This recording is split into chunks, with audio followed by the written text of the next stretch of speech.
de que no quiere aprender. ¿Saben por qué? Porque el que no quiere aprender, el que no quiere cambiar, difícilmente te va a prestar atención.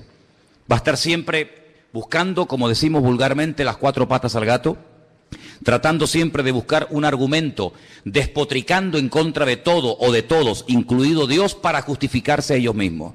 ¿Saben que hay un libro en la Biblia donde hay un hombre que comienza, entre comillas, a quejarse y a presentar argumentos de por qué está viviendo así, por qué actúa asao? Y hay un momento en el que Dios lo interrumpe y le dice: oye, Job, ven para acá, escúchame un momento. ¿Tú me vas a condenar a mí para justificarte tú? Y ahí Job se calla. Porque muchas veces decimos: no, es que yo soy así porque es que mi padre, es que mi madre, es que el gobierno, es que el diablo, es que Dios, es que el vecino, es que mi marido, es que mi madre, es que mi padre. Siempre alguien tiene la culpa menos uno mismo. Y saben, lo tremendo de la palabra de Dios es que Dios no se casa con nadie. Y Dios siempre nos señala al centro del corazón y nos indica que podemos cambiar de país, podemos cambiar de marido, podemos cambiar por fuera, lo que tú quieras, pero hasta que tu corazón no cambie. Le puedes echar la culpa a quien tú quieras, pero tarde o temprano, si no es a los 20, será a los 30, si no a los 40, si no a los 80, si no a los 100, espero. Algún día tendrás que pararte y decir: yo también me he equivocado en la vida. No todo lo que he hecho, no todo lo que he dicho, no en todo lo que he creído he acertado. Porque no hay una persona perfecta, perfecta solamente es Dios. Hay un libro muy bonito, yo les recomiendo a todos. Generalmente es un libro que se recomienda mucho a los jóvenes, pero yo se lo recomiendo a todo el mundo. Y es el libro de Proverbios. El libro de Proverbios es sabiduría puesta por escrito, para que me entiendas, ¿no? Y hay uno de los proverbios que dice: hay caminos que al hombre le parecen derechos, pero su fin son caminos de muerte. Hace muchos años escuché una anécdota de un padre que en la cama, ya agonizando, llama a su hijo y le dice: hijo, te voy a dar lo único que me ha quedado para que lo puedas heredar. Y le da un supuesto diamante de incalculable valor y le dice: mira, este diamante que tú hoy estás heredando de mí, yo lo heredé de mi padre y él del suyo. Y es algo que ha ido pasando de generación en generación. Este diamante no tiene valor, es de incalculable valor. Nunca lo vendas, nunca te deshagas de él, es una joya familiar. Bueno, el padre muere, pasan los años y el chico se ve en una terrible necesidad económica hasta el punto que tiene que recurrir a la venta del famoso diamante. Cuando llega un joyero, a un experto tasador de diamantes, lo observa, echa una carcajada y le dice: esto es falso, esto no vale nada. Le dijo: no me diga eso, mi padre me lo dio a mí, fue la herencia que mi padre me dio, y esto viene de generación en generación. Y el joyero dice: mire, yo no estoy cuestionando la herencia de su padre, ni la buena intención de sus antepasados, pero yo le vuelvo a repetir que esto no es un diamante. Esto es un cristal en forma de diamante, esto es falso, esto no es de verdad. El diamante no se rompe, y si quiere le hago la prueba. Y dice, y le hace así, ¡pam!, le pega un martillazo y se rompe el diamante en 20.000 pedazos. Conclusión, moraleja: estuvieron creyendo durante generaciones en algo falso, creyendo que era algo verdadero, hasta que llegó el momento de demostrarlo. ¿Saben que en cierto sentido a mí y a muchos de los que estamos aquí nos pasó lo mismo?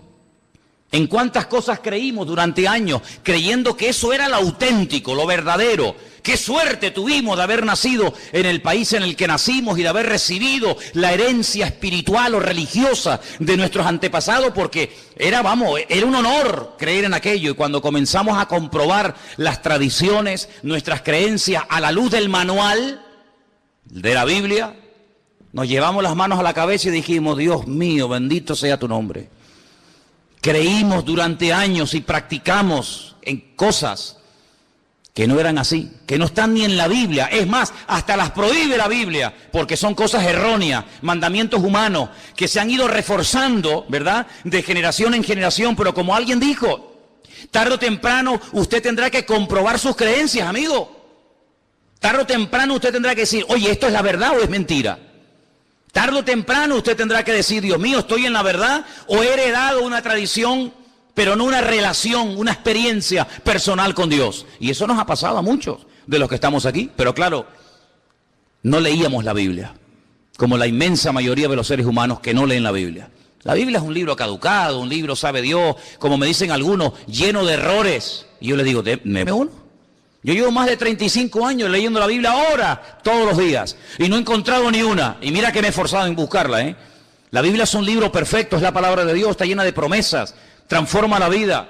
Es un mapa, es una brújula, es el GPS que Dios le ha dado a la humanidad para que no se pierda, para que no se tuerza. Ay, si ahora en Grecia, en vez de estar buscando soluciones humanas, fueran a la Biblia, Señor, ¿qué tenemos que hacer para salir de este callejón sin salida en el que nos hemos metido? Ay, si las naciones y los políticos dejaran su arrogancia y su soberbia a un lado, y esa fe que han depositado en filosofía o en libros escritos por seres humanos normales y corrientes, comprobaran a la luz de la palabra de Dios qué cambios económicos, qué cambios espirituales tienen que tomar, el mundo sería una balsa de aceite.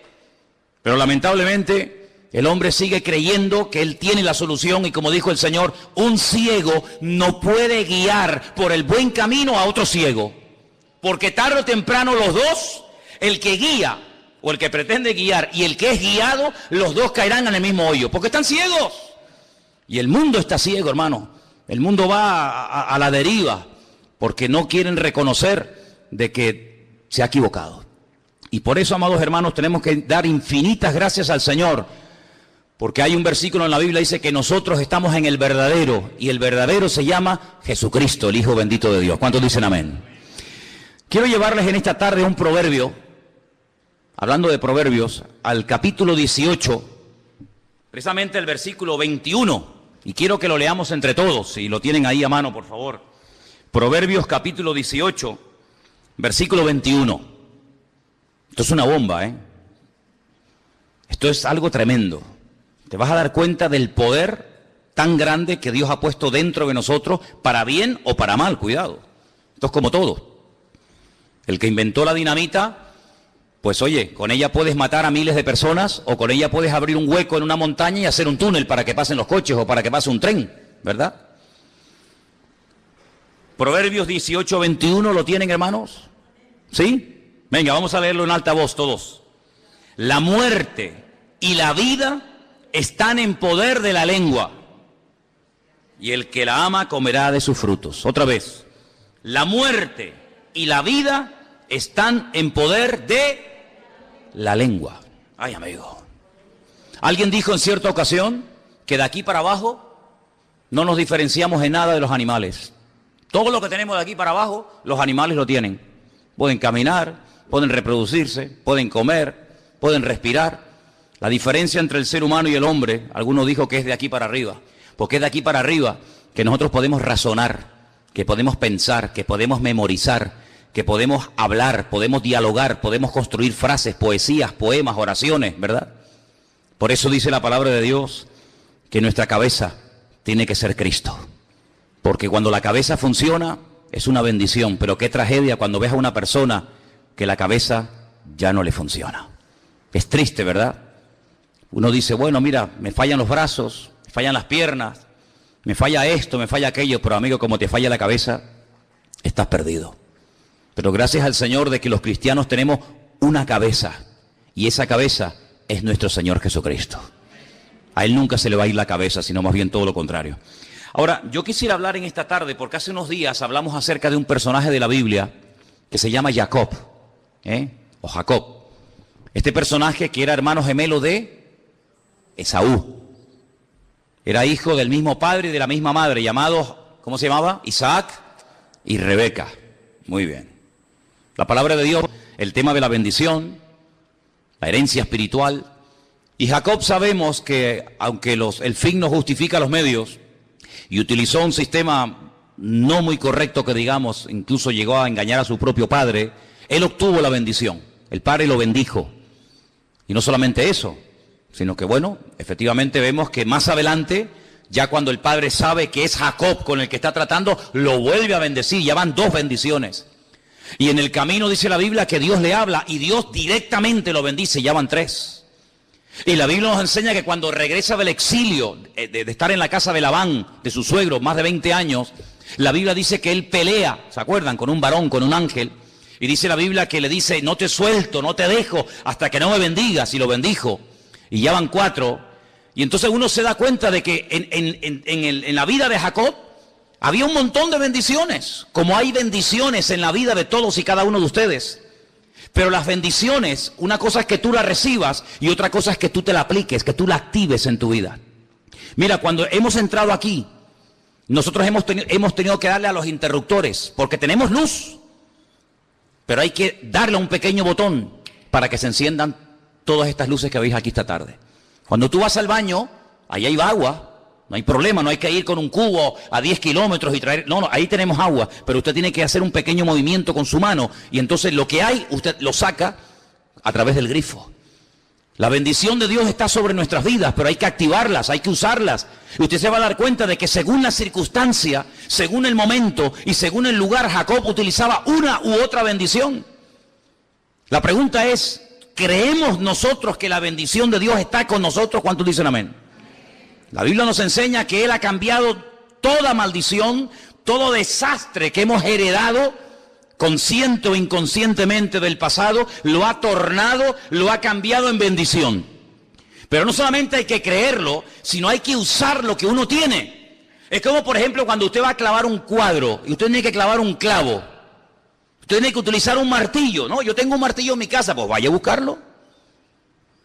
Cuando usted quiere sacar un tornillo, tendrá que utilizar un destornillador. Cuando usted quiere hacer un agujero en la pared, tendrá que usar un taladro. Es decir, depende de lo que usted vaya a usar, tendrá que utilizar una herramienta u otra. En el mundo espiritual, usted tiene que saber qué necesito en este momento usar. Es como, por ejemplo, cuando hablamos en su día de lo que la Biblia llama los dones del Espíritu Santo. Hay un montón de dones. Usted tiene que saber cuál es el don que hace falta en este momento utilizar para no sacar un martillo cuando hace falta un taladro o un serrucho cuando hace falta un destornillador. Aprender a activar la bendición. ¿Y cómo se activa la bendición? Con la boca. Así de claro. El poder de la lengua. Dice que el poder de la lengua produce dos efectos. O para muerte o para vida. Hay gente que se está matando a sí misma por la forma como están hablando. La forma como hablan, de queja, de lamento, se están matando. Cuando usted observa al Señor Jesucristo en el desierto de Judea antes de comenzar su ministerio, en Mateo, el capítulo 4, mire qué cosa tan interesante ocurre en ese tiempo, en aquel lugar. Mateo capítulo 4, dice que Jesús se va al desierto, acaba de ser bautizado por Juan el Bautista en el río Jordán, se va al desierto. Está un tiempo de preparación, de ayuno, de oración. Y dice en el versículo 3, y vino a él el tentador y le dijo, si eres el Hijo de Dios, dile a estas piedras que se conviertan en pan. Ahora, yo le voy a hacer una pregunta a usted que está aquí escuchándome. Cuando usted tiene hambre, supongamos, no sé, que es la hora de la comida, si alguien llega y le dice a usted, ¿tienes hambre? Sí, muchísima. No he comido nada. Oye, ¿por qué no oras para que esta caja de herramientas que tienes ahí se convierta en un bocadillo?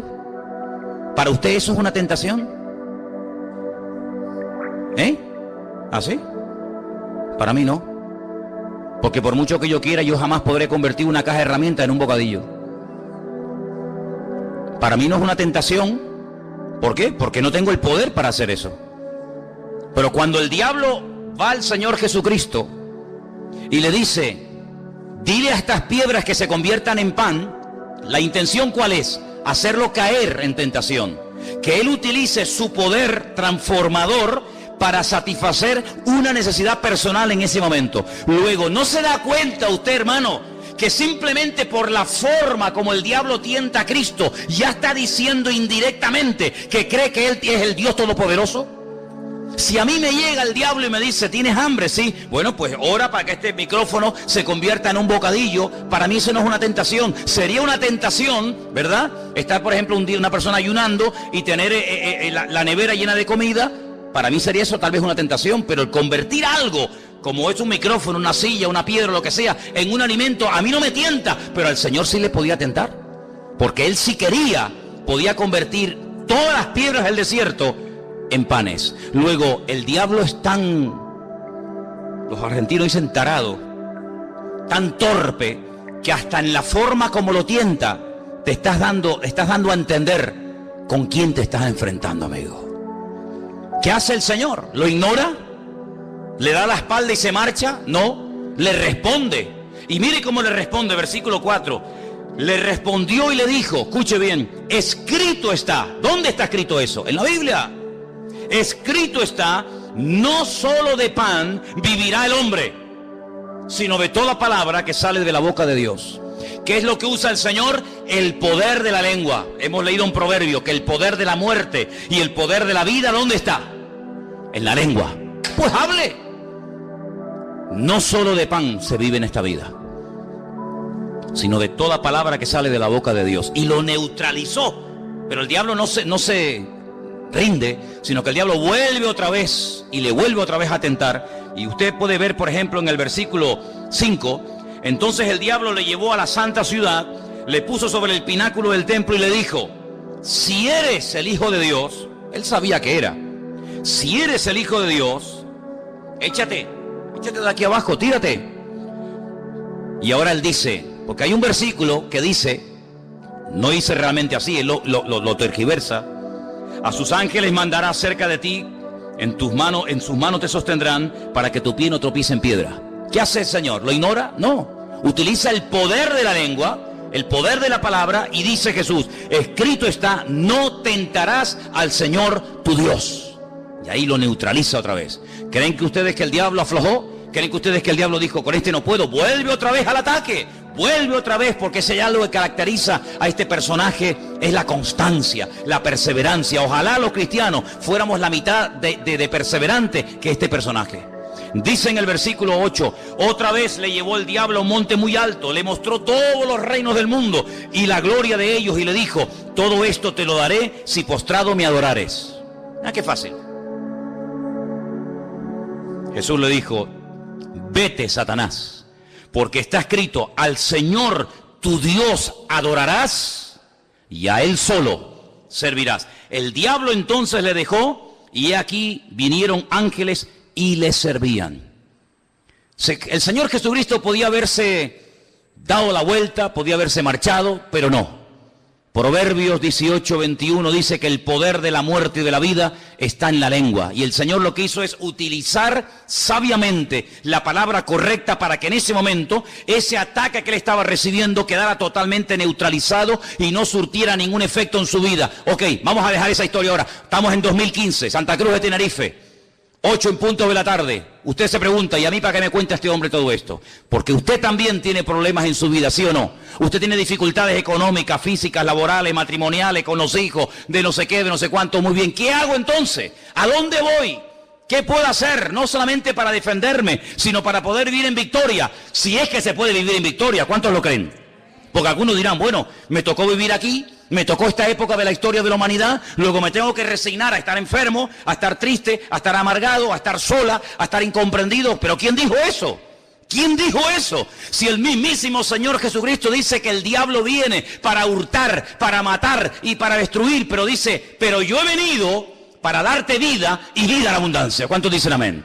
Si usted quiere tomar por el camino de la resignación, de la mediocridad, de la depresión y de la amargura, usted es libre. Es que yo no creo en Dios, ni creo en Biblia, ni creo nada. Oiga, pero ¿quién le está diciendo que usted no puede tomar ese camino? ¿Es el camino que quieres escoger? De la mediocridad, de estar siempre hecho polvo. ¿Cómo estás? Bueno, aquí aguantadito. ¿Cómo estás? Bueno, aquí tirando. ¿Quieres vivir así? Dios te bendiga, mija. Pero yo me rebelo en contra de eso. ¿Por qué? Porque el Dios de la palabra me permite elevarme por encima de las circunstancias y ir de victoria en victoria, de gloria en gloria, de triunfo en triunfo y de bendición en bendición. Eso es lo que podemos aprender de la palabra. Y entonces lo mismo que hizo el Señor para parar al diablo, yo lo hago ahora. Y yo digo, un momento. Me viene el desánimo. ¿A quién no le ha venido algún día un desánimo? ¿Hay alguien aquí que alguna vez se ha desanimado? ¿Sí? Bueno, pues nada, hay un día bueno y un día malo. Como dice la gente, una de cal y una de arena. ¿Quién dijo eso? ¿Quién dijo eso? Como dijeron aquellos, no, lo importante es participar. Eso es mentira. Lo importante es ganar. Usted va a la Olimpiada 4 años entrenando, preparándose, no como esto, no como aquello, no cojo grasa y hago ejercicio y me levanto temprano y no me emborracho y duermo bien. ¿Para qué? No, para ir a participar. No, yo no he venido aquí para participar. Yo para participar me voy al barrio y corro con los muchachos del barrio. Yo he venido aquí a ganar. ¿Qué? ¿La de bronce? No. ¿La de plata? Tampoco. ¿Cuál? La de oro. Por lo menos lo voy a intentar. ¿Cuántos dicen amén? Bueno, pues el cristiano, gracias al Señor, también puede hacer lo mismo que en su día, cuando estuvo el Señor entre nosotros, hizo. ¿Qué fue? Utilizar el poder de la palabra. Usted va a la puerta de su casa. Algunos dirán, no, pero es que esto es muy extremista. Bueno, pues hágalo de otra manera, mija. Yo le digo lo que yo hago. Abra la puerta de la casa. Depresión, desánimo, no sé dónde está ni me interesa. Amargura, frustración, lárgate de mi casa porque yo y mi casa serviremos al Señor. Te mandas a mudar y por aquí no vuelvas nunca más. Vete a donde quiera, pero aquí en mi casa está la bendición de Dios. ¿Cuántos dicen amén? Apláudele fuerte al Señor en esta tarde, hermano. Eso es lo que tienes que hacer. Eso es lo que tienes que hacer. Porque Jesús lo hizo y el diablo se fue. Viene la enfermedad. Viene la enfermedad, porque vendrá. ¿Cómo está hoy las rodillas? Ay, es que la artrosis. ¿Esa quién es? No, la artrosis. No, la sé qué. Y algunos dicen, no, es que es por la edad. ¿Quién dijo que en la Biblia la persona, porque es mayor, tiene que estar enferma? ¿Dónde viene eso? Es como el que dice, es que está rebelde porque está en la edad de la rebeldía. ¿Y cuál es la edad de la rebeldía? No, los 14, sí, pues yo conozco gente con 50 años que son más rebeldes que muchachos de 20.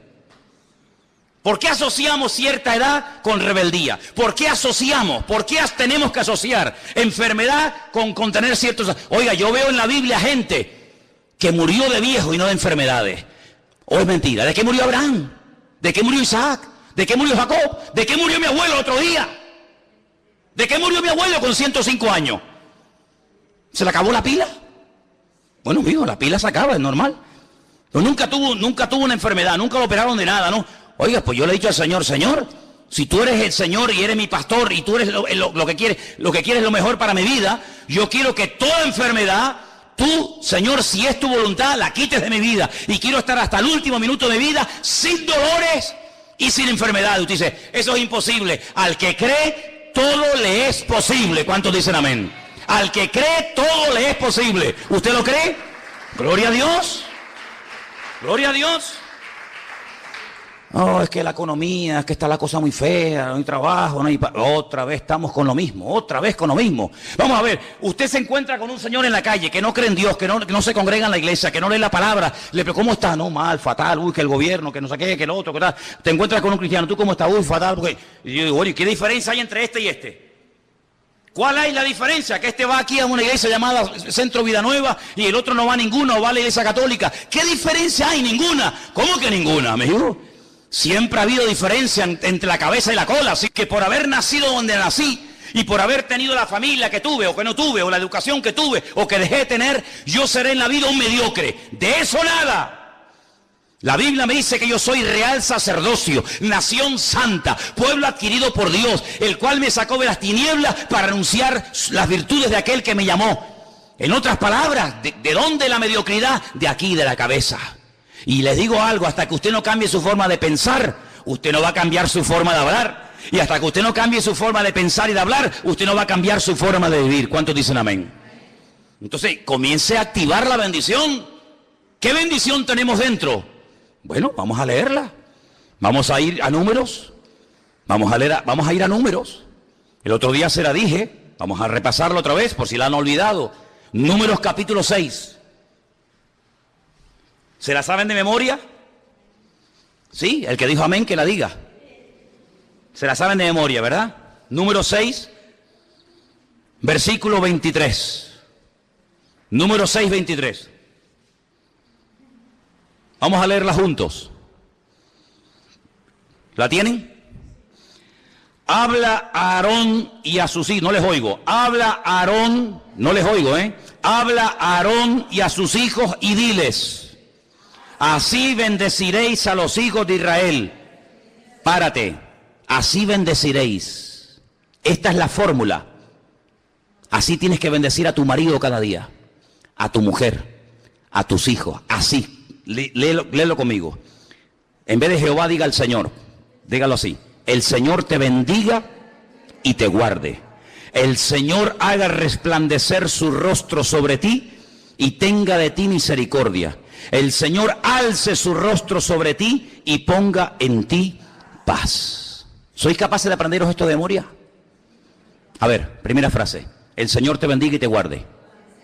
El Señor te bendiga y te guarde. Otra vez. El Señor te bendiga y te guarde. Otra vez. El Señor te bendiga y te guarde. Ya está. Segunda. El Señor haga resplandecer su rostro sobre ti. ¿Cuál era la primera? El Señor te bendiga y te guarde. Segunda. El Señor haga resplandecer su rostro sobre ti y tenga de ti misericordia. Tercera. El Señor alce su rostro sobre ti y ponga en ti paz. ¿Hay alguna cosa mala aquí en estos versículos que usted haya leído? Que todo te vaya mal, que vayas para atrás como el cangrejo, que pierdas el trabajo, la salud, la mujer, los hijos. ¿Hay algo negativo aquí? Oye, yo todo lo veo buenísimo. Que el Señor te bendiga. Dios, pues si el Señor me bendice, la bendición de Dios es la que enriquece el alma. El Señor te bendiga y te guarde. ¿De guarde de qué? Dígame algo que nos tiene que guardar el Señor.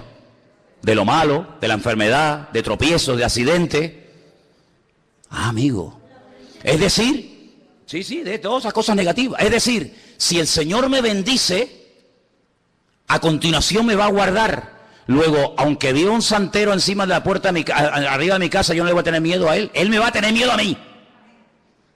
No, es que todas las noches matan gallinas y echan sangre. A mí como si mata un elefante. Me tienes sin cuidado. ¿O no le metimos una paliza a todos los santeros cubanos que fueron a destruirnos la iglesia del Puerto de la Cruz? Salieron con el rabo entre las patas. ¿No se acuerdan ustedes o qué? Vamos a destruirte a ti, a tu mujer, a tu familia y a tu iglesia. Le dije, ¡ah, que no! Así le dije a aquel, ¡ah, que no! Te vas a ir de aquí dividido y arruinado. Y todavía están corriendo. ¿Y saben dónde me lo encontré? En el aeropuerto de José San Martín, se llama, ¿no? El aeropuerto allá. Allí me lo encontré en Cuba. Fíjate a lo lejos que lo mandamos. Del Puerto de la Cruz lo mandamos para allá, para Cuba. Allí estaba. Ahí encuruñado, ahí pagando los dólares para poder salir del país. Arruinados se fueron, porque el Señor nos guarda del maligno, de los demonios, de las enfermedades, de las maldiciones. Me da igual, mataron gallinas, mataron pollo, mataron pavo, pusieron velas negras, pusieron coco, un desperdicio. Al final, ¿para qué? Para nada. Porque el Señor nos guarda de todo peligro, de lo que conocemos y de lo que ignoramos. ¿Cuántos dicen amén? Hay gente mala que ora en contra de nuestros hijos, que ora en contra de la obra, que ora en contra de los pastores, en contra de los matrimonios, en contra de nuestra salud. Da igual, que hagan lo que quieran. El Señor me protege y me guarda. Dice Salmo, en paz me acostaré, asimismo dormiré, porque solo tú, Señor, me haces vivir confiado. ¿Cuántos dicen amén? ¿Miedo de quién? ¿De quién tiene usted miedo? ¿Miedo de qué?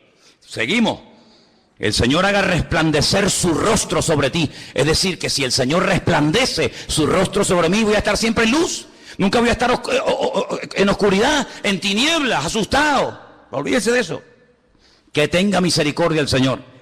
Que alce su rostro sobre ti y te conceda la paz. Esta era la bendición que una vez al año todas las tribus de Israel tenían que ir a Jerusalén, para que cuando salía el sumo sacerdote de la presencia del Señor, extendiera sus manos sobre el pueblo, y allí estaba la gente con los ojos cerrados, inclinados, y allí decía el Señor, decía el sacerdote, Yebereja Donai Bishmereja, Yaira Donai Panaj Aleja Bijuneca, Yisá Donai Panaj Aleja Beyasele Hashalom. Y con esa bendición se iban hasta el año que viene, tranquilos, seguros. Allí vivía el filisteo, allí el amorreo, allí el cananeo, allí el jebuseo. No caía ni una hoja de un árbol. Tranquilos, allí se morían los ganados, aquí parían las ovejas, hermano, pero una cosa terrible. Allí había sequía, muerte. Aquí había agua en abundancia. Mire, ustedes saben, yo llevo más de 10 años viajando todos los años a Israel, en varias ocasiones. Usted cruza una calle, no le hablo de 20 kilómetros. Usted está en este lado, seco, muerta, aquí no crece, hermano, ni la mala hierba. Cruza la calle, hay una bendición alucinante. ¿Por qué? Porque allí está la bendición de Dios y aquí no está la bendición de Dios. Usted lo puede ver en la Biblia, en Egipto. Allí había tinieblas, aquí la gente comía y saltaba y brincaba en la casa porque estaba la luz y la presencia del Señor. Allí se morían los animales, aquí no paraban de parir. Allí abortaban, aquí no abortaba nadie. Porque Dios siempre ha marcado una diferencia entre el que cree en Él y le obedece y entre el que no cree y le rechaza. ¿Por qué? Porque la bendición de Dios está dentro, pero usted tiene que activarla con la forma como habla. Entonces, cuando usted se levanta por la mañana, hoy el Señor me va a bendecir, hoy el Señor está conmigo, los dolores se marchan, las enfermedades se van, la depresión se larga. ¿Por qué? Porque soy más que vencedor en el nombre de Jesús.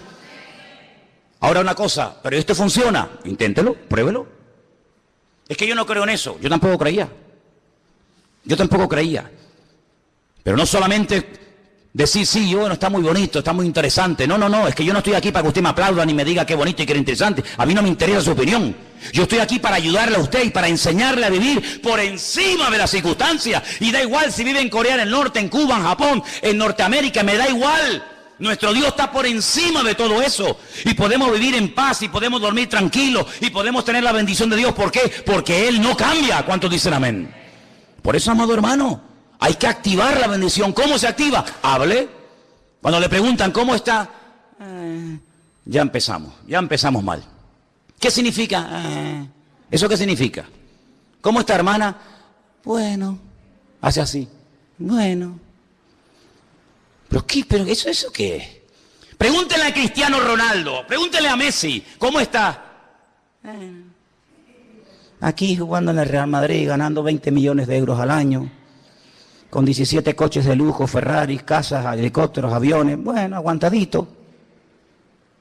Nunca te van a responder así los mundanos que les va bien, pues a nosotros nos ha tocado la lotería, porque lo que ellos tienen se lo van a dejar aquí y no se lo van a poder allá. Pero aquí en esta vida tenemos paz, tenemos gozo, tenemos victoria, tenemos salud, y en la otra vida, la vida eterna. ¿Cuántos dicen amén? Apláudale al Señor en esta tarde, diga, Señor, tú estás conmigo. Gloria a Dios, gloria a Dios, aleluya. ¿Saben lo que dice la Biblia? Léalo en Deuteronomio 28. Los de la calle, los del mundo vendrán a preguntarte a ti, a pedirte ayuda, y no tú tendrás que ir a ellos.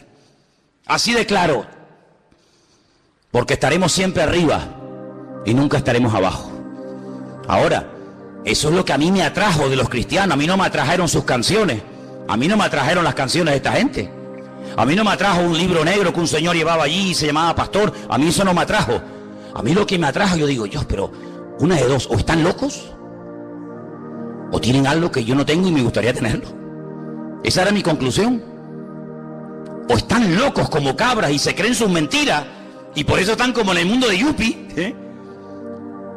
o realmente el loco soy yo, y ellos tienen algo que a mí nunca me enseñaron, ni lo pude conseguir en ninguna parte.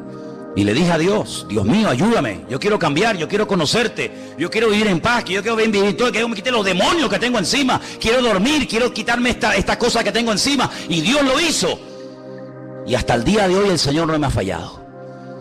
Así que active lo que lleva dentro con la forma como habla. No permita que el diablo le atrape la forma de hablar, porque el poder de la vida o de la muerte está en la lengua.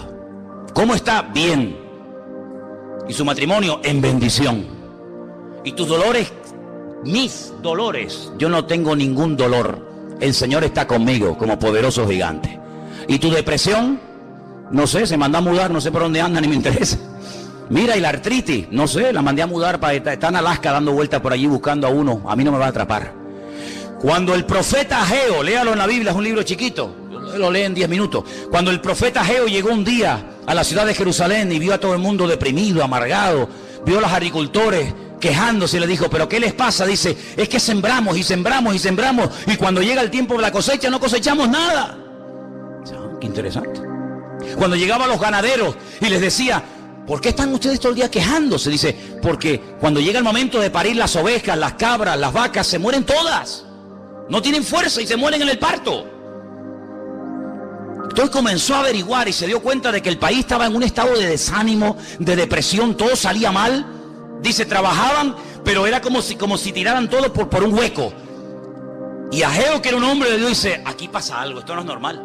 Esto no es la vida de un creyente. Esto no es la bendición de Dios. Esto no es lo que Dios nos ha prometido. Dice, oye, vengan para acá. Cuando ustedes salieron del cautiverio en Babilonia, ¿se acuerdan? Sí. Salieron ya hace 16 años. ¿Qué hicieron con todo el dinero? ¿Qué hicieron con todo el material que los reyes paganos les dieron para construir, o reconstruir, mejor dicho, el templo de Jerusalén, la casa de Dios en aquel momento? ¿Qué hicieron con todo eso?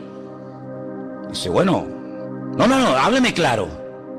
Dice, nosotros no hemos reconstruido la casa de Dios. Ah, no. Ah, que no habéis movido ni un palo para construir el templo de Jerusalén, no. Pero mire, ¿y tú dónde vives? Y él veía las casas y la vida que se estaba pegando a aquella gente. Se habían gastado todos los recursos para ellos. Y Ageo le dice, pero ¿por qué no habéis movido ni un solo dedo para levantar la casa de Dios? Y le respondían todos, parece que se habían puesto todos de acuerdo, porque aún no ha llegado el tiempo de levantar la casa de Dios. Y Ageo decía, no, vaya hombre. Es decir, el tiempo para Dios no ha llegado, pero para construir tu casa y para pegarte la gran vida, para eso sí hay tiempo, ¿no? ¿Cuánta gente hoy en día lo invitas al culto? Hoy nos pasó. Y la gente te dice, es que yo no tengo tiempo para esas cosas. Ah, no tienes tiempo. No tienes tiempo para esas cosas, pero tienes tiempo para lo tuyo y para esto y para aquello. Ageo les dice, si se ha parado, si se ha detenido la lluvia del cielo, si las cosechas son un desastre, si los animales abortan en los campos y si os ha ido mal, no es por culpa de Dios, que es lo típico, sino es porque ustedes han invertido el orden y se han puesto ustedes primero y han dejado a Dios a la cola. Háganlo al revés, inténtenlo, dedíquenle tiempo a Dios. Suban al monte, cortan madera, comiencen a construir la casa de Dios. Y algunos decían, sí, pero la casa, el templo que le vamos a construir a Dios no se va a comparar con aquel maravilloso templo que Salomón construyó en su época. Y el profeta le decía, sí, pero no se preocupen, el tema no está en el tamaño del templo, sino que el Señor les dice hoy a ustedes, la gloria postrera de esta casa será mayor que la primera. Y entonces el profeta Ageo lo que está tratando de enseñarle al pueblo en aquel tiempo era, tienen que cambiar el chip, mi hermano, tienen que cambiar la forma de pensar, la forma de hablar, porque el poder de la vida y de la muerte, ¿dónde está? ¿En el bolsillo? ¿En el banco? No, está en el poder de la lengua. Y ustedes están hablando negativamente y han traído al pueblo ruina, depresión, miseria y pobreza. Pero comiencen a dar gloria a Dios. Comiencen a bendecir el nombre del Señor, comiencen a cantar en medio de la tormenta, comiencen a alabar a Dios en medio de los problemas y ya verá cómo ese ambiente, esa atmósfera contaminada se transforma en tiempos de gloria y de bendición de Dios. ¿Cuántos dicen amén? Tenemos dos opciones. Sí, bueno, España está mal, ya no es lo que era, no hay trabajo, mira la juventud, mira no sé qué. Pero bueno, para eso no hay que ser muy listo para hablar así, pero es que a mí no me interesa eso. Yo no estoy aquí para ser parte de la masa y terminar hablando como ellos. Yo estoy aquí para decir que mi Dios es más poderoso que cualquier circunstancia negativa o cualquier problema. ¿Por qué? Porque vendrán contra nosotros, pero el que está en nosotros es mayor que el que viene contra nosotros. ¿Cuántos dicen amén? Hay un hombre en la Biblia que se llama Sama, casi un desconocido. Algunos dirán, nunca le he oído. No, ya, seguramente que no. Sama es un hombre que tiene un campo chiquitito de lentejas, un pequeño terreno que ha heredado de su familia. Él está trabajando un día en el campo, ve venir a los soldados y todos los agricultores, todos los compañeros salen corriendo y Sama se queda allí, saca la espada y se pone a pelear y le dicen, pero ¿cómo es posible que tú te hayas jugado la vida por un pequeño terreno insignificante lleno de lentejas? Dice, porque este es el terreno que Dios me ha dado. Dice que se le quedó pegada la espada en la mano, formaba parte el brazo de la espada o la espada del brazo. En otras palabras, lo que Dios te ha dado, defiéndalo, no tires la toalla, no te rindas. Ese hijo no lo entregues a la muerte, ese matrimonio, ese cuerpo que Dios te dio, pelea, activa la bendición de Dios. No te resignes diciendo, bueno, ahora esto es lo que me ha tocado. No, ¿cómo que lo que me ha tocado? Yo solamente acepto y recibo lo que mi Dios me manda. Y lo que no viene de Dios lo rechazo y lo echo fuera en el nombre de Jesús. ¿Cuántos dicen amén? Y llegaré un momento en el que tendré para prestar a los demás. Usted dice, dígalo conmigo. Si lo cree, si no lo cree, cállese la boca. Yo creo, Señor, más fuerte. Yo creo, Señor, que tú me bendecirás tanto que podré ayudar a otras personas. Porque tu bendición está conmigo. Ahora dígalo usted solito. Yo creo, Señor, ahí fuerte, que tú me darás tanto y me bendecirás tanto que podré ayudar al que está en necesidad. ¿No te gustaría? No me digas que no es más bonito dar que recibir, porque el que recibe es porque está necesitado. El que da es porque le sobra. Bueno, ¿a cuánto le gustaría vivir dando siempre a los demás? Pues dígalo ahora. Proverbios dice, el poder de la vida o de la muerte, el destino está en su boca. Señor, yo declaro que quiero vivir dándole a los demás. ¿Cuántos dicen amén? ¿Usted quiere vivir sano? ¿De verdad? Pues dígalo conmigo. Yo declaro, Señor, que mi cuerpo, que tú lo has creado, estará sano y fuerte hasta el último día de vida, en el nombre de Jesús. Pues mire, hermano, y usted dice, pero no puede ser tan fácil. Por eso la gente no se lo cree, porque es muy fácil.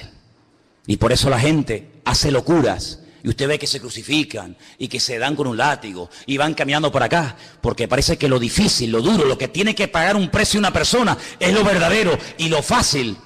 Pero claro, déjeme que le diga algo, nos resulta tan fácil, porque la parte difícil, la parte dura, ya la hizo Él. ¿Cuántos dicen amén?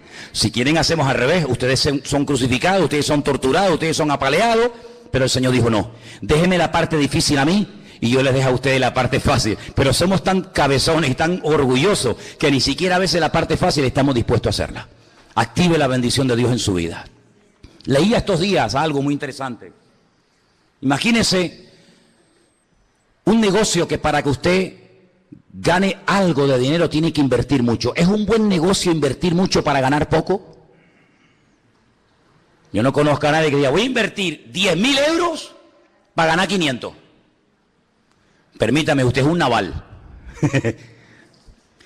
¿No es un buen negocio invertir 500 y ganar 10.000? ¿Sí o no? Amigo. La gente trabaja 12 horas diarias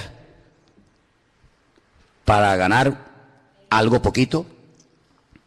Y ahora con lo que usted ha ganado, usted puede comprar horas, usted puede comprar tiempo. Es un mal negocio. Trabajar mucho para ganar poco es un mal negocio. La Biblia me indica bíblicamente invertir poco para tener mucho. ¿Creen que la Biblia hablará de eso? Sí. ¿Cuánto tarda un hombre en nacer un hijo?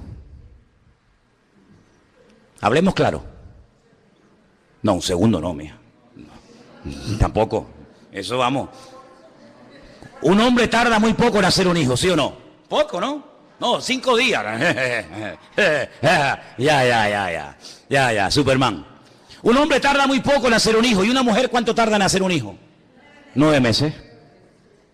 Es decir, si un hombre hace una inversión pequeña para tener un beneficio grande, entonces, según la Biblia, el negocio más grande del mundo es tener hijos. Por eso dice la Biblia que la bendición y la herencia del Señor son los hijos. Por eso el diablo muchas veces, y las circunstancias de la vida, se han encargado de impedir que las parejas tengan hijos. Porque la mayor bendición del mundo es tener hijos. Por eso Abraham no podía tener hijos. Por eso Isaac no podía tener hijos, sus esposas. Por eso Jacob no podía tener hijos. Por eso hay muchas personas en la Biblia que eran como estériles, porque el Señor sabe perfectamente que con una breve inversión la bendición es grande. Tú tienes un hijo en 9 meses, un hombre en poco tiempo, y lo tienes toda una vida. Pero después de ese hijo, viene el hijo del hijo, que sería el nieto. Luego es el negocio perfecto. Una pequeña inversión para ganar una gran bendición. Entonces tenemos que pedirle a Dios que las hermanas de la iglesia empiecen a parir como conejos. Ahora, ¿cuántas se atreven ahora? Porque es muy bonito decir amén, sí. ¿Cuántas se atreven ahora a decir, Señor, ábreme la matriz y empiezo a parir como conejo? Ahora dice, ay no, hermano, es que mire, es que yo ya tengo una edad. Entonces te das cuenta. Hay parejas que han estado años impidiendo tener hijos. ¡Años! Y cuando quieren tenerlos, no vienen. ¿Qué te parece? La mejor inversión del mundo son los hijos. Por eso, a las que lo crean y lo quieran, diga conmigo, yo declaro que voy a tener un montón de hijos. Qué bajito los repiten ahora tú. Algunas dicen, pero usted me está diciendo que yo con la edad que tengo puedo llegar a ser madre. ¿Pero acaso con cuántos años parió Sara? Oye, qué tremendo sería que hermanas que ya tienen aquí una edad, ¿tú te imaginas? Vendría la televisión, vendría la prensa, vendría la radio diciendo, en esa iglesia las mujeres de 70, 80 años están pariendo.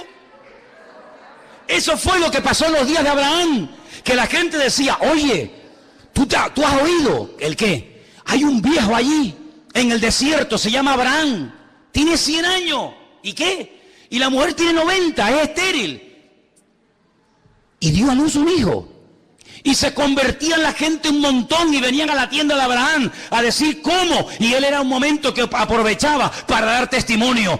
El mundo ya no se va a convertir por palabra. Ese tiempo pasó. El tiempo va a ser impactado cuando vea que nosotros verdaderamente vivimos lo que creemos. Y amados hermanos, ¿cuántos años estuvo Isaac? ¿Cuántos años tuvo Isaac y Rebeca esperando tener hijos? Un montón de años, hasta que un día oraron. Y cuando oraron, el Señor abrió la matriz y comenzó a parir. Entonces, amado hermano, yo pongo este ejemplo como podría poner cualquier otro, pero no permita, no se resigna a decir, bueno, esto es lo que me tocó. No, lo que me tocó no. Mi Dios es un Dios productivo, mi Dios es un Dios de salud, mi Dios es un Dios de paz, mi Dios es un Dios de prosperidad. No, pero es que yo siempre he vivido de una forma mediocre. Pues rebélese en contra de eso, caramba. Rebélese en contra de eso. Porque la bendición de Dios es tuya, no es algo que es una lotería. Bueno, a mí no me tocó, a él sí le tocó. No. La Biblia dice en el libro de los Hechos que en la iglesia primitiva no había ningún necesitado. Pero bueno, serían poquitos, no me digas poquitos. Mire, empezaron con 120. Un día predica Pedro, se convierte en 3.000 personas. A los pocos días se convierte en 5.000. ¿Cuántos van ya? 8.120, que eran poquitos. Dice, y no había ningún necesitado entre ellos. En una masa de 8.000 no había ningún necesitado. Pues no. ¿Y cómo puede ser que en una iglesia de 40 haya tantos necesitados? Y en una masa de 8.000 no hay ningún necesitado. Algo así aquella gente que tenemos que comenzar a hacer nosotros. Y es activar la bendición de Dios. Mi familia va a ser una familia bendecida. Mis hijos, los más bendecidos del mundo. Mi cuerpo, un cuerpo sano. Hermano, yo digo una cosa, esto tiene dos opciones. O lo creo o no lo creo. No hay término medio. Bueno, no sé. Bueno, usted decide hoy. Mi obligación es compartir la palabra, darle la enseñanza. Esa es mi obligación. La suya, aceptarla o rechazarla. Usted está en su pleno derecho. Pero yo y mi casa serviremos a Dios. Pero no de cualquier manera. No arrastrándonos ni mendigando. Porque el rey David dijo, yo fui joven y ahora yo ya soy mayor, he envejecido. Y nunca he visto a un justo desamparado ni a su descendencia mendigando comida por las calles. Y el Dios de David, el Dios de Abraham, el Dios de Pablo, el Dios de Moisés, es nuestro Dios. ¿Cuántos dicen amén? Moisés tenía 120 años. Bueno, le vuelvo a repetir, mi abuelo murió con 105 hace un par de semanas. Moisés, que murió con 120, pues tenía 15 años más que mi abuelo. Tampoco es una diferencia abismal. Y dice la Biblia que Moisés subía al monte Sinaí sin ningún problema, dice, y nunca perdió la vitalidad y nunca perdió la fuerza. Moisés con 120 años tenía más fuerza y más vitalidad que muchos hoy en día con 15 y con 20 años. Dios se la mantuvo. Y yo digo, Señor, si tú le permitiste a un viejito de 120 años como Moisés tener esa vitalidad, dámela a mí también. Yo le he pedido al Señor vitalidad. Ustedes dirán, pero bueno, es que ahora porque la edad que tiene, no, es que me da igual. Es que tener vitalidad con 30 años no es ningún milagro, ¿no? Correr y saltar con una edad joven, eso lo hace cualquiera. No, pero yo quiero tener vitalidad, y quiero tener fuerza, y quiero tener ilusión, y quiero tener fe, y quiero estar como un roble hasta que me vaya de esta tierra. Y hermanos, yo les digo una cosa. Hoy el Señor nos pone delante de nosotros el tipo de vida que a partir de ahora vamos a comenzar a vivir. No, yo me conformo con sacar un 5 en los exámenes. Tú lo has dicho, eso es lo que tendrás. No, Señor. Yo quiero marcar una diferencia en la universidad. Que digan, ¿y esta quién es? ¿Este? No, esta es una evangélica de esas. Ah, Dios, pues marca una diferencia. No, yo me conformo con 4 notitas. Yo, do, re, mi, fa. Ay, la otra no me sale. Pero yo con 4 me conformo. Así te quedarás toda tu vida, como un mediocre. Como uno del montón. Pim, pam, pim, pum, ya no sabe más. ¿Y puedes hacer pan? No, porque no sé. No, Señor. Yo quiero que tú me des sabiduría. Mira, yo no sabía hablar en público. Yo era medio tartamudo, aunque ustedes no me lo crean, ¿eh? Ustedes dirán, no, este era tartamudo. Pues, ¿cómo será el que habla? Yo le dije al Señor, a mí me da vergüenza hablar en público. No me gusta estar rodeado de gente, prefiero estar siempre solo, a mi aire. Pero claro, Dios me hizo pastor y tú imagínate. Y le dije, pues si tú quieres que sea pastor, enséñame a hablar. Enséñame a compartir. Dame la gracia de poder compartir tu palabra, porque encima tengo que hablar de algo que ignoraba. Señor, enséñame a tocar la guitarra. Señor, enséñame a hablar inglés. La palabra del Señor, lo siguiente, presten atención a lo que dice ahí nuestro Dios. Jueces 11:40. Y se hizo costumbre en Israel que de año en año fuesen las doncellas de Israel a endechar a la hija de Jefté, Gaaladita, 4 días en el año. Fíjense la palabra costumbre. Se hizo costumbre, no era costumbre hasta ese tiempo. Antes nadie se iba 4 días por el campo, por el monte, a llorar, a endechar a la hija de nadie. Pero ocurrió algo, ustedes conocen que Jefté hizo un juramento que fue una auténtica locura, y fue la de presentar a su hija en sacrificio al Señor. Y entonces dice la palabra de Dios que a partir de ese día se convirtió en una costumbre en Israel que las jóvenes, que las chicas se fueran por los campos llorando, endechando, lamentándose de lo que le había ocurrido a la hija de Jefté. ¿Era un mandamiento bíblico? ¿Era algo que Moisés enseñó al pueblo de Israel en el desierto? No. Sino que se hizo costumbre. Empezaron un año y otro año, una generación y otra generación, hasta que aquello se convirtió en una costumbre. Y quiero en esta tarde que ustedes se den cuenta de que una cosa es la costumbre, la cultura, las tradiciones, y otra cosa muy diferente es lo que manda y ordena el Señor en su palabra. A nosotros nos tiene que dirigir la palabra de Dios, no las costumbres de las naciones. No es que esta costumbre, esta tradición lleva 500 años celebrándose en mi país o donde sea. Bueno, los años que se llevan celebrando las costumbres, cualquiera que sean, no le dan credibilidad a la costumbre. Durante muchos siglos era normal salir a una plaza pública y torturar o quemar a una persona, y todo el mundo iba como si fuera un espectáculo público, ¿verdad? Porque era la costumbre de la época. Bueno, pero eso no significa que como era la costumbre, pues está bien. Cuidado, la palabra costumbre, hábito, aparece desde un punto de vista positivo y desde un punto de vista negativo. Por ejemplo, la Escritura dice en el Evangelio según San Lucas que el Señor Jesucristo, conforme a su costumbre, iba el sábado a la sinagoga.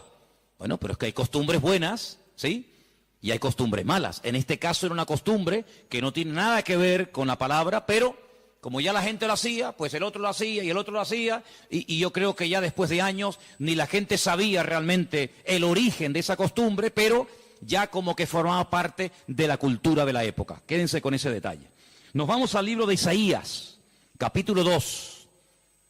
Libro de Isaías, capítulo 2, versículo 6. Y dice lo siguiente, un texto, por cierto, muy interesante. Isaías 2, versículo 6. Ciertamente tú has dejado tu pueblo, la casa de Jacob, porque están llenos de costumbres traídas del oriente y de agoreros, como los filisteos que pactan con hijos de extranjeros. Uno de los reproches que el profeta Isaías lanzaba en la época en la que él le tocó servir al Señor en su ministerio es que ustedes se han llenado de costumbres que no son costumbres con una base bíblica. No son costumbres basados en un mandamiento de la Escritura, sino en costumbres, como dice aquí, importadas, traídas de Oriente, que no tienen nada que ver con ustedes. Por ejemplo, aquí en España, país en el que vivimos, pues se ha metido con una fuerza tremenda una fiesta, que era una costumbre de pueblos paganos, dicho sea de paso, que se ha celebrado hace poco, la famosa fiesta de Halloween, y tú estudias la historia de nuestros pueblos, aquí hay hermanos de otros países de Latinoamérica, Y Halloween no tiene absolutamente nada que ver con la cultura latina.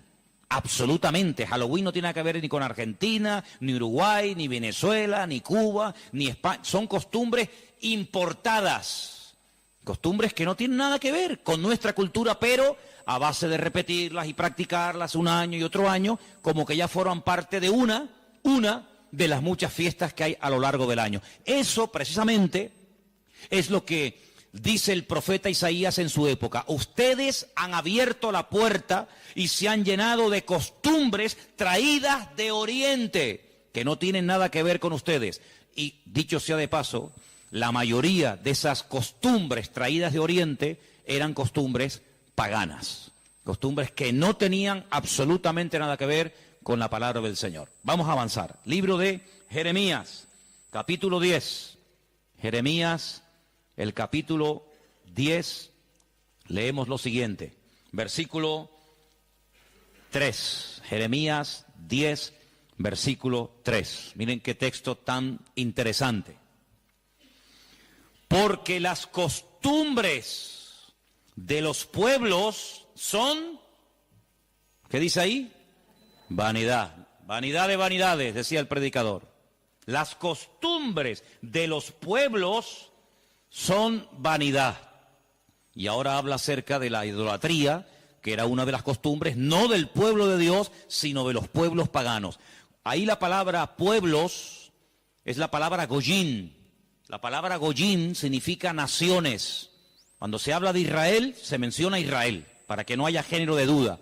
Pero cuando se habla de naciones paganas, naciones extranjeras, naciones, digamos, no adoradoras del Dios vivo y verdadero, se les llama goyim, se les llama naciones. Y en este caso dice, las costumbres de esas naciones, de esos pueblos, son todas absolutamente vanidades. Quédense con eso. Vamos a leer un versículo en Ezequiel, profeta Ezequiel, un libro que no sé por qué no se suele leer mucho, pero tiene textos y historias muy interesantes. En el capítulo 11 de Ezequiel, el capítulo 12, dice así: sabréis que yo soy el Señor, porque no habéis andado en mis estatutos, ni habéis obedecido mis decretos, sino que según las costumbres de las naciones que os rodean, habéis hecho. Las costumbres de las naciones que les rodean, esas son las que ustedes están practicando. No los estatutos, ni decretos, ni fiestas, ni celebraciones que nuestro Dios ha ordenado en su palabra, sino que todo lo contrario. Hay momentos, ustedes seguramente han leído esos pasajes, donde los profetas, tratando de convencer, de sacudir al pueblo de Israel, les decían, a ver, vamos a ver, díganme ustedes un pueblo, una nación que haya cambiado sus dioses, que hayan dejado sus idolatrías por nuestro Dios. Ninguno, ninguno. Los egipcios, mira que vieron milagros los egipcios, porque las famosas 10 plagas de Egipto eran milagros, eran demostraciones del poder de Dios, ¿sí o no? Totalmente.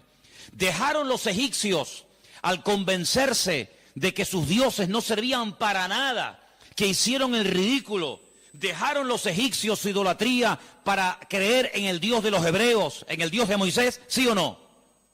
Para nada. Es más, cuando salen de Egipto, ¿qué hace el faraón? Vamos a perseguirlos, vamos a atraparlos y llevarlos otra vez a Egipto para que sean nuestra mano de obra. No se convirtieron, no se arrepintieron. Y mira que vieron la gloria de Dios, un río lleno de sangre. Bueno, eso es algo tremendo. Cruzaban la calle y allí la gente tenía luz y alegría y vida. Y a este lado, muerte, los animales se morían llenos de úlceras, llenos de llagas, miseria, pobreza, muerte. Oiga, aquí hay una diferencia. Esta gente pinta con sangre de cordero las puertas de la casa y no se muere nadie. Y nosotros, los poderosos egipcios, incluido el faraón, se mueren todos los primogénitos. ¿Te parece poca diferencia? Y así podríamos hablar de otra, ¿verdad? ¿Se convirtieron? ¿Dejaron su idolatría por el Dios de Abraham, de Isaac y de Jacob? No. Daniel, en Babilonia, ¿cuántas veces vieron la gloria de Dios a aquella gente? Vieron a Daniel sobrevivir toda una noche y no ser atacado por los leones cuando lo metieron en el foso. ¿Se acuerdan, sí o no? ¿Vieron a aquellos 3 jóvenes que les habían cambiado el nombre, que no se quemaron dentro del horno de fuego? ¿Cambiaron? ¿Recapacitaron? Ninguno. Dice, ¿cómo es posible que ustedes habéis podido comprobar que ninguna nación ha dejado sus dioses, su paganismo, para creer en nuestro Dios, y sin embargo ustedes sí lo han hecho? Dejaron al Dios vivo y verdadero para adorar a Moloch, a Milcón, a Astaroth, a Asera, a Baal. ¿Cómo puede ser eso? Pues eso fue lo que pasó. Ellos cambiaron al Dios verdadero por aquellos dioses, y dice el profeta Ezequiel en este pasaje, todo eso que habéis hecho son las costumbres de las naciones que les rodean, pero ustedes, en vez de influenciarles a ellos, que ellos se conviertan a ustedes, ha pasado todo lo contrario. Ustedes se han terminado convirtiendo a ellos. Han adoptado su forma de vivir, su forma de adorar, su forma de cantar, su forma de comportarse. Y esto es algo realmente increíble, porque esto no ha pasado nunca, nunca en la historia de la humanidad. Una nación ha dejado el paganismo, ha renunciado 100% a toda esa mentira y ha abrazado la fe única y verdadera. Sin embargo, ustedes tenían al verdadero y lo han abandonado. Otros profetas utilizaban el término han adulterado, han sido infieles a vuestro Dios. ¿Para adorar a quién? Al Dios de las moscas, al Dios de los excrementos, como hay por ahí un Dios también en la Biblia que se llama el Dios de los excrementos, para adorar a las criaturas en vez de adorar al Creador. Increíble, increíble. Entonces, los profetas que hemos leído, Jeremías, Isaías, Ezequiel y también en el libro de Jueces, dicen que todo eso, esas costumbres, son todas vanidades. Y entonces nosotros, como creyentes, que hemos, como dice la Biblia, pasado de muerte a vida, cuando nos convertimos al Señor, cuando salimos de donde hemos salido cada uno, pues tenemos, con el paso del tiempo, que no solamente decirle al Señor, Dios mío, gracias por haberme salvado, gracias por haberme perdonado los pecados, sino que quiero también pedirte, quiero que me ilumines, porque a lo mejor de mi antigua vida, cuando yo no te conocía, cuando andaba en la ignorancia, cuando estaba en la idolatría, en las costumbres que practiqué yo y mi familia durante toda la vida, Señor, quiero que tú me ilumines, por si acaso todavía puede ser que en mi vida, en mi familia, en mi forma de hablar, de pensar, de vestirme, etcétera, etcétera, todavía quedar algo que no está bien, pero que como lo hace todo el mundo, pues no parece que sea tan malo. Porque si os dais cuenta, hermanos, hay cosas que se hacen hoy en día que están mal. Pero sin embargo, como las hace todo el mundo, no se ven mal. Por ejemplo, a mí una de las cosas que me llama la atención, cuando voy a lo mejor a algún supermercado, es que de un tiempo a esta parte, en la parte donde está todo lo que es los puros y los cigarrillos y todo esto, es increíble. ¿Os habéis dado cuenta lo que ponen como advertencia en las cajas de cigarrillos? El cigarrillo mata, el cigarrillo produce enfermedades pulmonares, cáncer y esto y lo otro. Pero ¿quién hoy en día iría por la calle poniéndole una multa a una persona por fumar? Nadie. ¿Por qué? Porque como lo hace todo el mundo, ya forma parte de una vida normal, pues no se ve tan mal. Pero cuidado, el que lo haga mucha gente no significa de que esté bien, ¿sí o no? Entonces puede ser que a lo mejor algunos de ustedes en algún momento se ha sentido, perdonen la expresión, como un bicho raro en su puesto de trabajo, con los amigos, con la familia, con los vecinos, ¿sí o no? Porque resulta que todo el mundo ve bien, pues ciertas y determinadas cosas que cuando vamos al manual, cuando vamos a la palabra de Dios, resulta que no solamente están mal, sino que incluso son pecado y abominación ante los ojos de Dios. Vaya usted a una manifestación de miles y miles y miles de personas a favor del aborto y párese en esa marcha y diga que el aborto es un crimen, que es un asesinato y que eso es una abominación delante de Dios. ¿Lo matan? ¿Sí o no? ¿Lo matan? Párese usted en una manifestación donde están llevando a una virgen, a un patrón, a un santo, y diga, ¿pero qué estáis haciendo? Si nuestro Dios prohíbe todo esto, si eso es abominación delante de nuestro Dios, si en la base mínima, que son los 10 mandamientos, ya se prohíbe categóricamente todo esto, ¿te matan? ¿Por qué? Porque es que esto se ha practicado. Y claro, después ves ahí al alcalde, y ves al teniente alcalde, y ves al concejal de no sé qué, y ves a fulanito de tal, y incluso al rey, y ves a la reina, y ves a la... Entonces parece que como que no está tan mal, porque lo practica mucha gente. Y quiero decirte, querido hermano, que en algún momento de tu vida puede ser que tú te sientas como que vas contra corriente, como que la gente, como que no te entiende, y como que tú estás en otra frecuencia, en otra onda, y es como algo imposible de que lleguen a un entendimiento. Pero al fin y al cabo yo pregunto, hermanos, ¿nosotros a quién tenemos que agradar? ¿A quién tiene que agradar usted? ¿A nuestro Dios, sí o no? Bueno, pues si por agradar a Dios me pongo en contra de la familia, ¿estás dispuesto a pagar el precio? ¿Para qué te vas a bautizar? Con la edad que tú tienes. Si a ti ya te bautizaron tus padres cuando eras pequeñita, no lo pueden entender.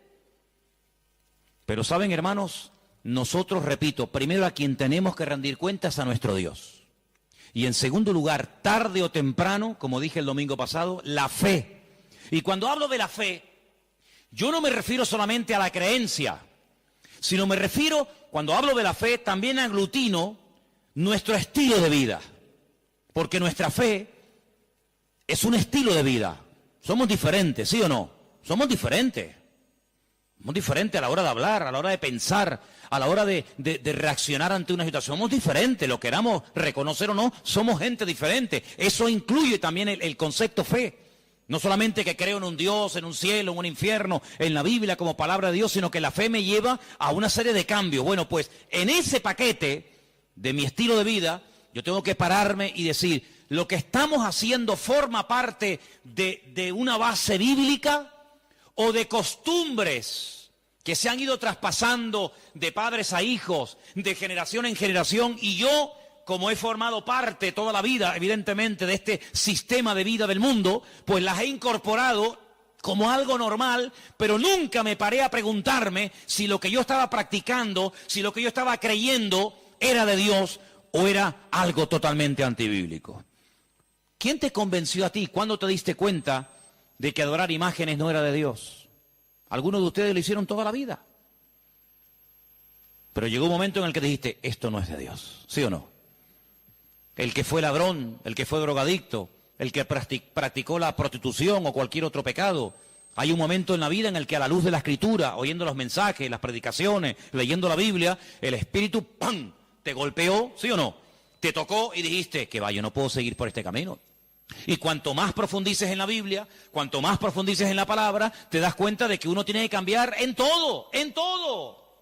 Forma de hablar, a veces, ¿por qué no decirlo?, hasta en la forma de vestir, ¿sí o no?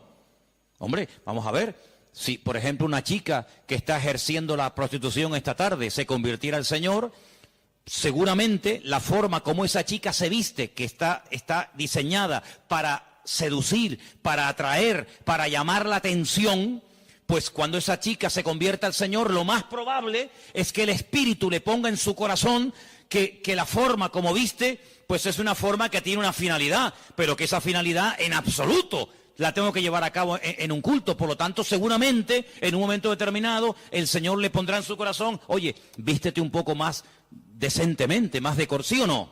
Seguramente que sí. Y el que toda la vida ha estado robando o toda la vida ha estado haciendo daño, seguro que el Espíritu le va a hablar en ese área de su vida. Pero luego hay otras cosas, como hemos leído, costumbres, que como que no las vemos tan mal. Y hemos visto a la luz de la palabra de Dios, solamente les di 4 textos, están ahí grabados por si los quieren después volver a leer, 4 versículos donde tenemos que analizar y preguntarnos las costumbres, no los mandamientos, las costumbres que estamos llevando a cabo son bíblicas, son de Dios. Y ahora vamos a pasar al tema que la gente nos pregunta mucho por internet. ¿Qué opinan ustedes acerca de estas fiestas navideñas? ¿Puede un cristiano? ¿No puede un cristiano? ¿Está bien esto? ¿Está bien aquello? Bueno, lo primero que tenemos que partir de la base es la siguiente.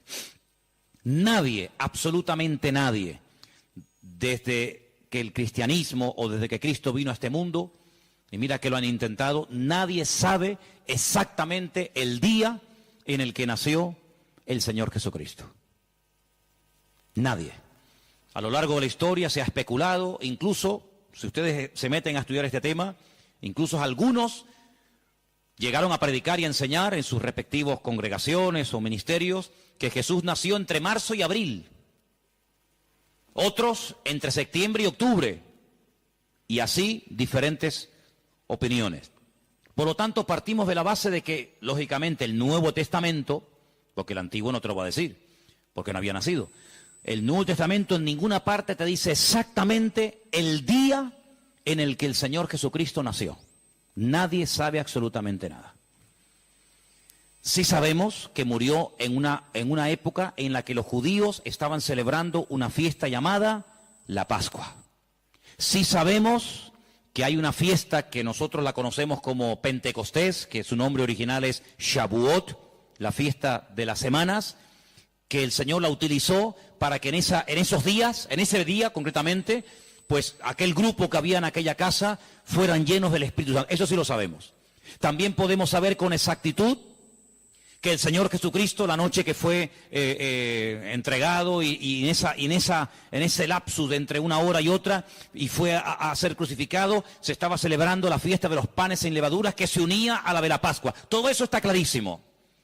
Y sabemos, pues, cuándo hay que celebrar la fiesta de la Pascua y la fiesta de Pentecostés y la fiesta de los tabernáculos. Todo eso lo sabemos porque está estipulado en la Biblia. Y te dice, contarás desde tal día a tal día, tantas semanas. ¡Pum! Y eso es matemático.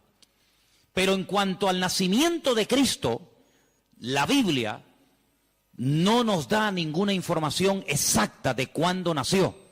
¿Por qué? Porque en nuestra concepción, entre comillas, cristiana, cometemos un gravísimo error. Y es que Jesucristo nació en un contexto judío, no en un contexto cristiano. Jesús nunca fue a ninguna iglesia evangélica, él toda la vida fue a sinagogas.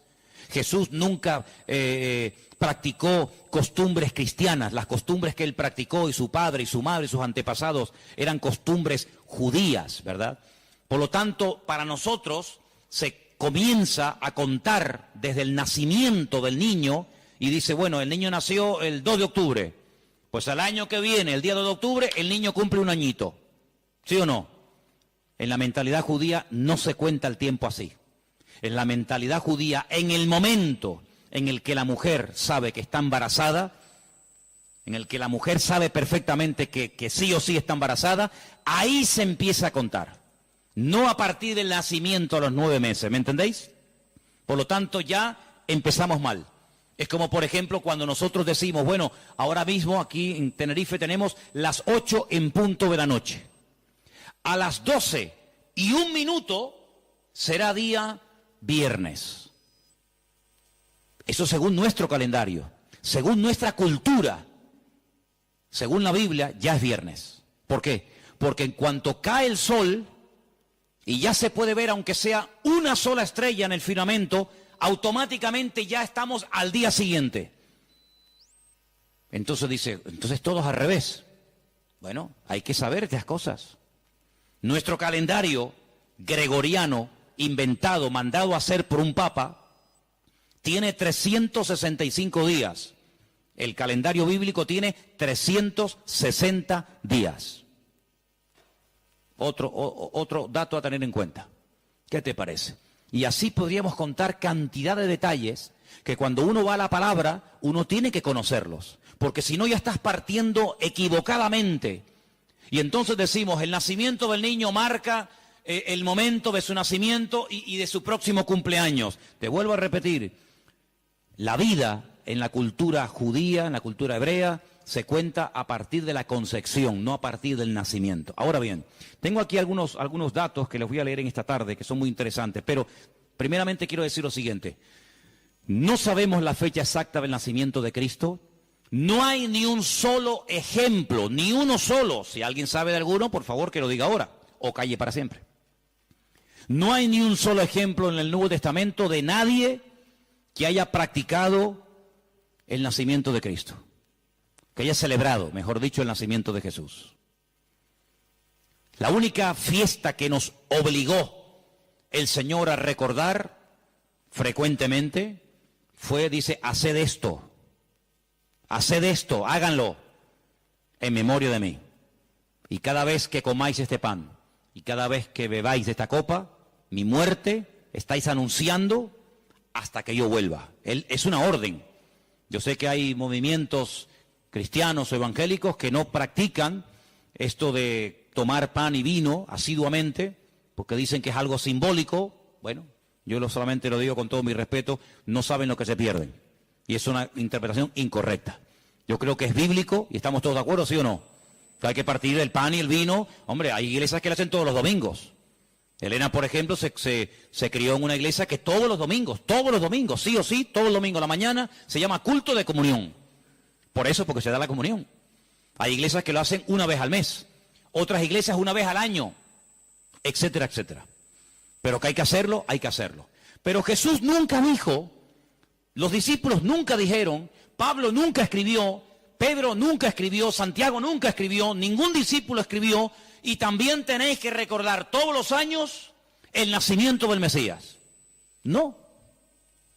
Mira, recordamos cuando partió el pan y el vino e inauguró el nuevo pacto. Recordamos su muerte, claro. Recordamos su resurrección. Recordamos la venida del Espíritu Santo en el día de Pentecostés. Recordamos un montón de cosas, pero bíblicamente no te puedo demostrar, no lo puedo hacer. Te estaría mintiendo. No te puedo demostrar bíblicamente que los primeros cristianos celebraban el nacimiento de Cristo. No lo hacían. Ni siquiera es un mandamiento de la Biblia el celebrar dicha fiesta. Entonces te estoy dando información para que lo sepas. La fecha exacta del nacimiento de Cristo no se encuentra registrada en el Nuevo Testamento. Ahora, el famoso día 25 de diciembre ha sido un día que en el mundo pagano, en el mundo greco-romano, ustedes saben que estaban los babilónicos, luego vinieron los medos persas, a continuación los griegos y después los romanos. El Antiguo Testamento, lo que llamamos vulgarmente Antiguo Testamento, termina con el imperio medo-persa. Pero cuando empezamos a leer el Nuevo Testamento, nos encontramos a los romanos. Y tú dices, ¿pero y los griegos? ¿Ves? La Biblia no te da información sobre los griegos. Pero entre el Antiguo y el Nuevo Testamento, que hay 400 años de silencio, ¿sabían eso, no?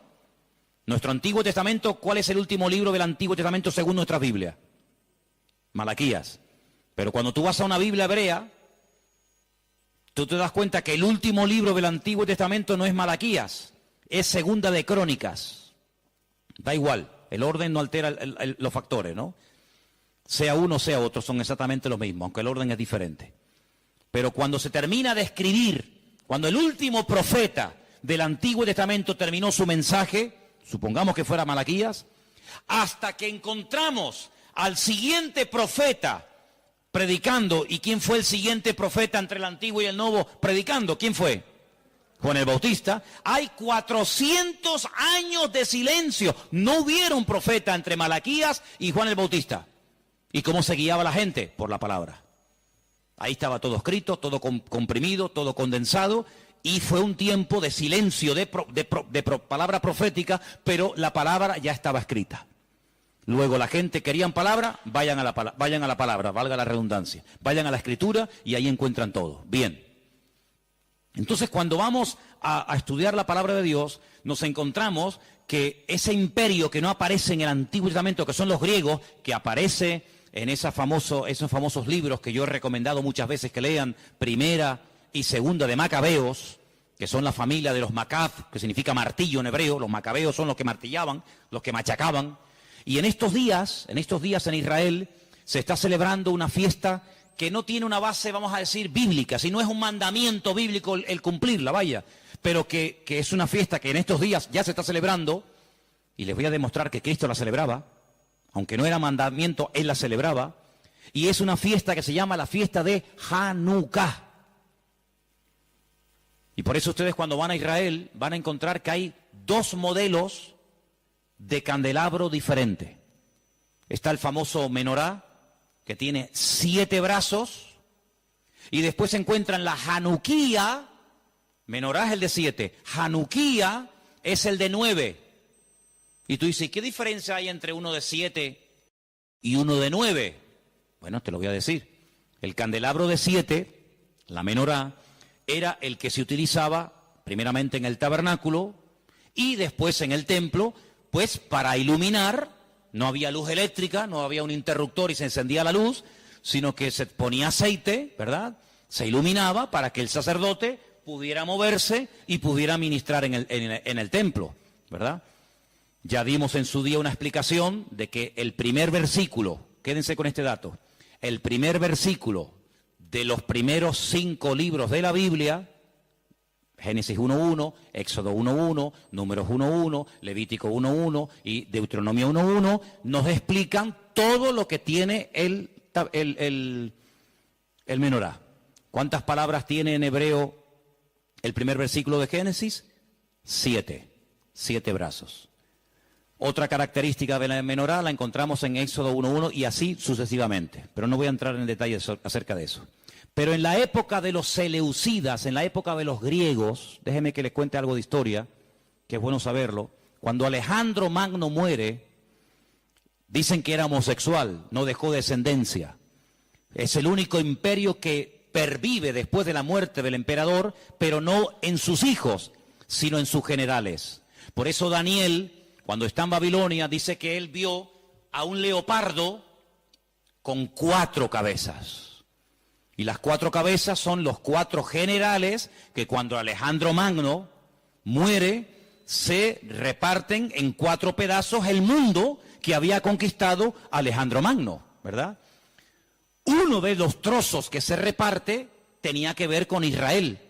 Y allí estaba el famoso Antíoco Epifanes, que era terrible, terrible.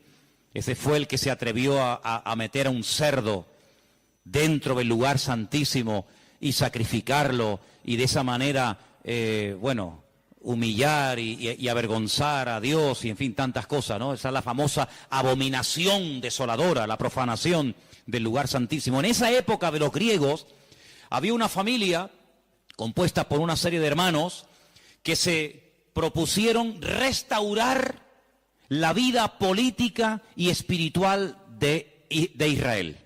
Los griegos dominaban, el templo lo habían convertido en un gimnasio, habían impedido los sacrificios y aquello era un desastre. Esta familia se levanta, primero un hijo, después el otro hermano, todos murieron como mártires, es una historia tremenda.